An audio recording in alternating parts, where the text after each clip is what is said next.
इंसाफ को, इमरान खान साहब की फैमिली को, तमाम लोगों को नजर रखनी पड़ेगी कि किस वक्त उन्हें अब जेल से निकाला जाता है। पिछली मरतबा तो उन्हें नहीं पता था, लेकिन इस मरतबा वो जानते हैं कि वो दिन आने वाला है जब इमरान खान को जेल से निकालना है, तो फिर सबको नजर रखनी पड़ेगी।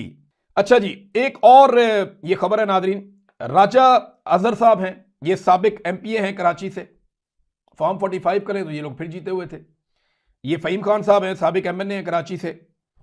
और पेशावर से अली जमान एडवोकेट साहब हैं। इन्हें जनाब तीनों को उठाया गया अलग अलग जगहों से, और ये 8 फरवरी के दिनों में एक को तो कल उठाया गया, और इनको उठा के इनको बदतरीन तशद्दुद का निशाना बनाया गया। इनकी तस्वीर और वीडियोस मैंने देखी हैं, इनकी आंखों पे पट्टियां बांध के, इनके सरों के ऊपर बोरियां चढ़ा के, ताकि इन्हें कोई देखे ना कौन लोग मार रहे हैं। नामालूम अफराद ने इनको बहुत बदतरीन टॉर्चर का निशाना बनाया। एक तरफ लोग कहते हैं वो डील हो रही है, इधर जो टॉर्चर है वो अंधाधुंध हो रहा है। और ये वही लोग हैं जो इमरान खान के साथ खड़े हुए हैं, और इनके ऊपर बदतरीन टॉर्चर हो रहा है। तो पाकिस्तान की एस्टेब्लिशमेंट का किसी किस्म का कोई मूड नहीं है, और इस जुल्म और जबर के अंदर पीएमएलएन और पीपल्स पार्टी दोनों बराबर के हिस्सेदार हैं। आज अगर एमपीए और एमएनए को मार पड़ रही है तो कल बाकियों को भी पड़ेगी। यही मार पीपल्स पार्टी वाले, पीएमएलएन वाले भी खाए हैं। अगर आज फहीम खान ने मार खाई है तो कल जनाब ये साद रफीक को पड़ सकती है, इसी तरह की मार और लोगों को पड़ सकती है, और जमहूरियत वार में पड़ सकती है। जमहूरियत वार में, क्योंकि ये जमहूरियत के लिबादे के अंदर सारा कुछ हो रहा है ना, इसका मलबा सियासी जमातों पे, पीपल्स पार्टी पे और पीएमएलएन पे गिरेगा। वो इससे बच नहीं सकेंगे। गो के मिलिट्री एस्टेब्लिशमेंट जो है वो इसके पीछे मेन किरदार है, लेकिन ये सियासी जमातें पूरी पूरी सहूलतकारी इन मामलात में कर रही हैं। और ये वो बंदे हैं नाज़रीन जिनके ऊपर बाहर बैठ के बहुत सारे लोग इल्ज़ाम लगा देते हैं कि जनाब ये गद्दार हैं, ये कंप्रोमाइज्ड हैं। ये नहीं, कभी बाहर बैठ के बड़ा आसान होता है ये कहना कि सलम जावेद कंप्रोमाइज्ड है, फलक जावेद कंप्रोमाइज्ड है, वो दोनों की तरह जेल में है। बाहर बैठ के कहना बड़ा आसान होता है कि फलानी शानदाना गुलजार कंप्रोमाइज्ड है, कोई अफरीदी कंप्रोमाइज्ड है, कोई फलां बंदा कंप्रोमाइज्ड है। बड़ा आसान होता है, लोग अपना चूरन बेचने के लिए कह देते हैं। कोई कह देता है कि जनाब वो लाहौर से आलिया हमजा वो कंप्रोमाइज्ड है, कोई कह देता है सलमान अकरम राजा जो है वो कंप्रोमाइज है। बड़ा आसान होता है कहना, पाकिस्तान में रह के लड़ना बहुत मुश्किल है। तो बाहर बैठ के ये चूरन बेचना अपने थोड़े से व्यूज के लिए बड़ा आसान है।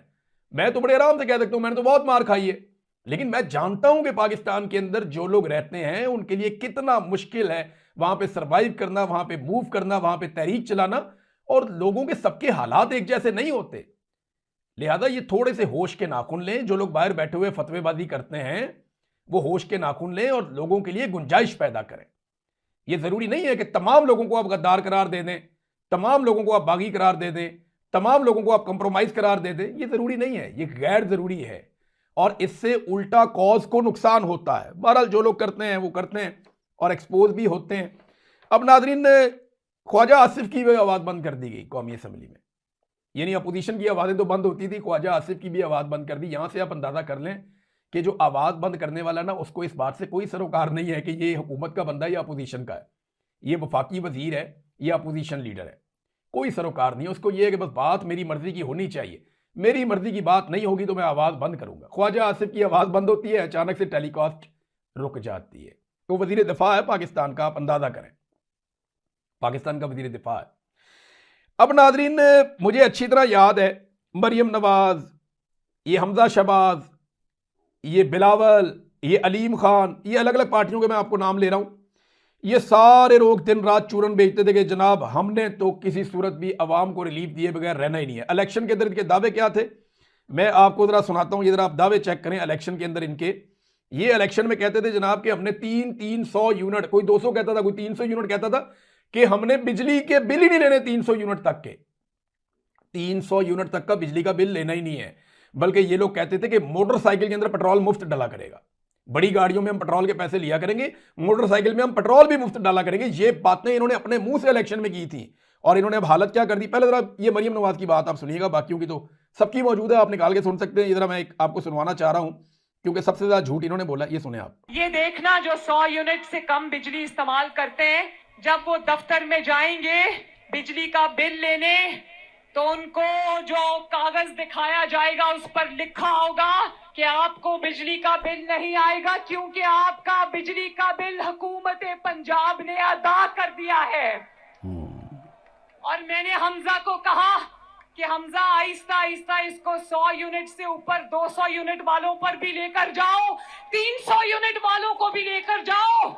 लो जी, सबकी कमर तोड़ दी इन्होंने। 200 यूनिट वाले भी, 300 यूनिट वाले भी, 500 यूनिट वाले भी, ऐसे फ्रॉडिये और नौसरबाज है ना ये। अलीम खान ने भी यही बातें की, 300 यूनिट तक जनाब बिल मुफ्त, आप जनाब मोटरसाइकिल चलाएंगे तो आपकी गाड़ी में पेट्रोल मोटरसाइकिल के अंदर मुफ्त।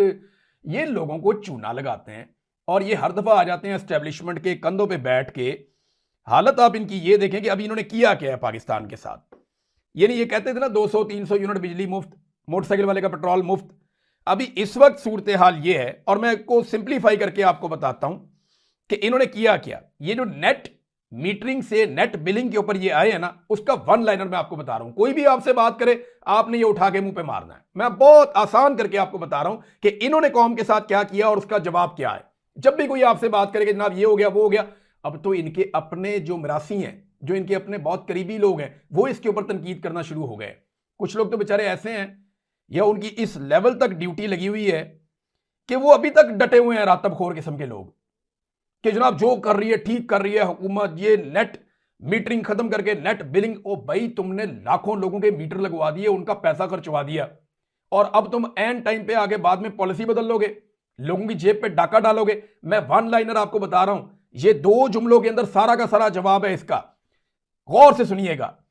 आईपीपी, जिसमें शहबाज शरीफ के बेटे सलमान शहबाज का आईपीपी भी है, वजीर आजम के बेटे का आईपीपी, अगर वो 1 यूनिट बिजली बनाएगा तो 3 यूनिट के पैसे लेगा।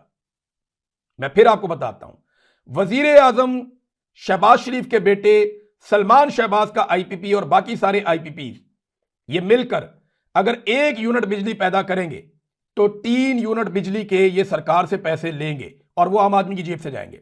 जबकि एक आम पाकिस्तानी इन्हें 5 यूनिट बनाकर देगा तो उसके बदले में 1 यूनिट मिलेगा वापस। अब आई समझ आपको बात की। यानी इनका 1 यूनिट 3 यूनिट के बराबर और आम पाकिस्तानी के 5 यूनिट 1 यूनिट के बराबर। ये इन्होंने किया पाकिस्तान के साथ जुल्म, और टैक्सेस आम पाकिस्तानी के ऊपर अलग से लगेंगे।